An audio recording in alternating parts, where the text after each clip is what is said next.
guys. So keep solving our physics subject GRE, and be sure to subscribe to my channel. So 24, there's a circuit. It's 100 volts, and then you say that okay. Basically, let me explain the problem, because this problem looks somehow not easy to understand. The battery in the diagram. So you have a battery, and it's to be charged. Okay, remember, is to be charged by a generator. So that means there's a generator here, and then the generator has a terminal voltage 120 volts when the charge circuit is 10 amps. So this means that there's a zero. If this is 0 volts, and it is around 120, and then there's a will be 10 amps current from here to here to charge this battery. Okay, then ask you about the what these are. Okay, then there's no special here, just usually Kirchhoff law. So basically, this is 120, right? So 120 minus 10 minus 10 times R. So this is here, and then here is 120 minus 11 R. Not 11. Sorry.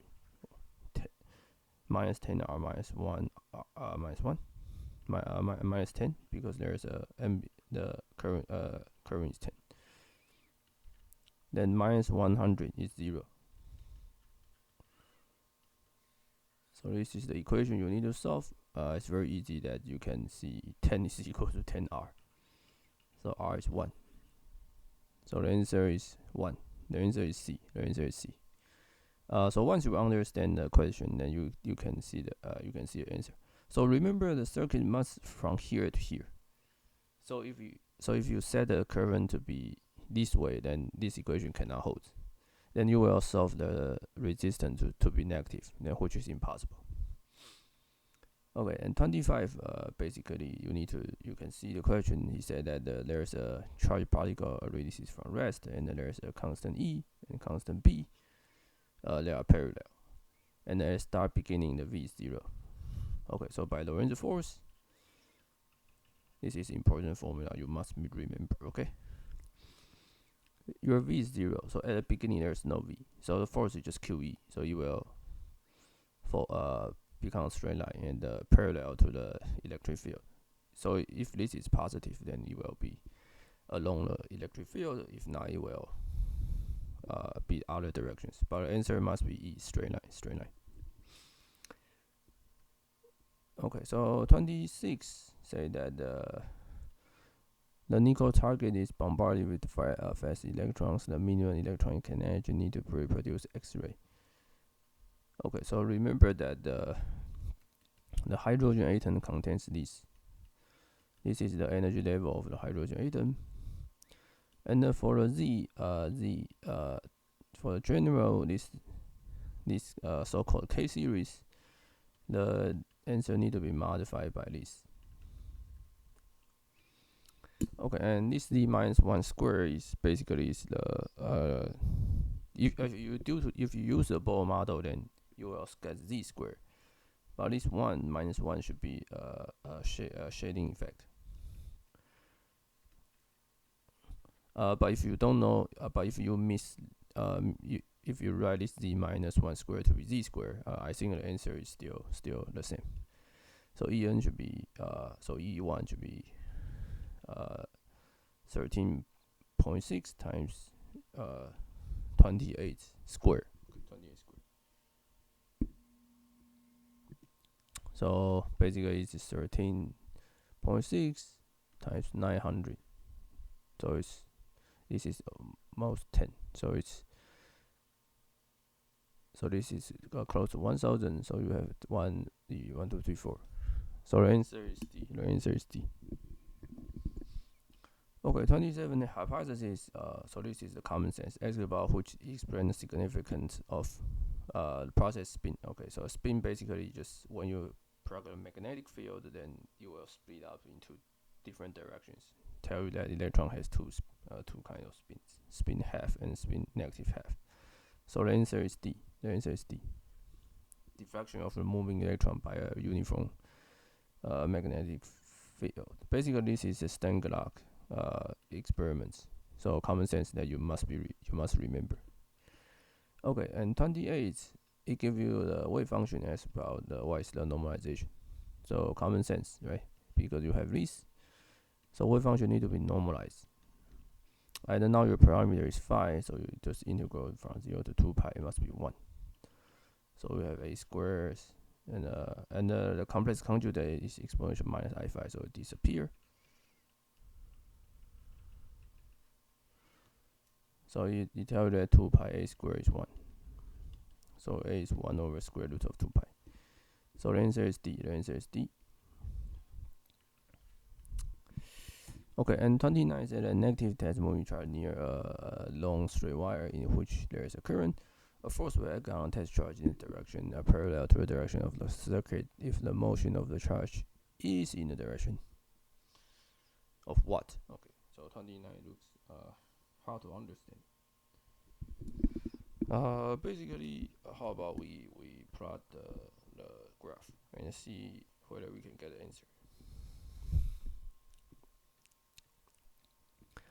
29 said that there's a negative test charge moving near a long straight wire. So there is a current, and the force will act on test charge in direction parallel to. So you have this, and the force will act on the test charge in the direction parallel to the direction of circuit. So there is a force. Okay, so the force should be what? Should be QV cross B. So the B should be at these directions.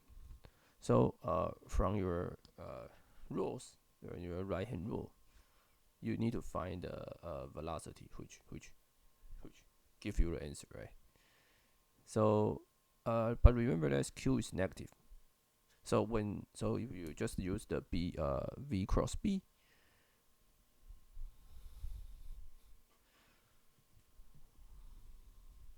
so if you use the V cross B, so we can assume that V is here, right? So when you do a V cross B, then you will get a negative, but there's a negative sign here. So this V should can be is the answer. So this V, right? When you do V cross B, then you will get some vector here, but there's an additional negative sign, so it will change into the direction of F. So the answer is A. The answer is A. So this question just need to use your right hand rule. Okay. And the 30, okay, 30 is very easy. Okay. So usually what we know is like this. So there should be 10, right, in here. But in our case, there is no this. Okay. So which one is correct? Okay, the n equals to 3 is a complete field. This is not okay because it does not have this. Okay, and B said n 4s should be 2, right? 1s field can have 2 electrons. So there's this. So B is not correct. It is least type bonding electron as L equals to 4. Type bonding electrons. So you say what? L equals to 4. L equals to 4, right?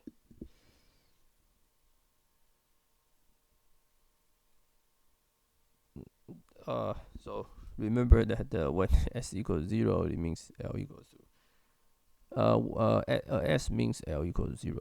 So P equal means L equals 1. D equals means L equals to 2. But there is no L equals to 3, right? So there's no L equals to 3, and there's no L equals to. There's no L equals to 3. 3 means F, right? L equals to 4 means G. So there's no F, no G. So C is nonsense. The atomic number is 13. Okay. The atomic number is 13. Okay. So just sum of this. So it's 2 plus 6 plus 2 plus 6 plus 1. So this is 19. Right. So not 17. Okay. Not 17. The E electron charge distribution is spherical symmetric. Okay. So because the the final electron is in for S1. So S is the valence shell is for S1, right? So then S is basically the spherical wave function. So the answer is E. So basically, this is important that you know that the S equals when the S orbital is the spherical orbital. Because in some previous exam, and we will see that some question will ask you what is the wave function of like 1s or 2s. So you need to basically understand at least understand this fact. Okay, I think it's enough for today, and I will see you guys in the next video.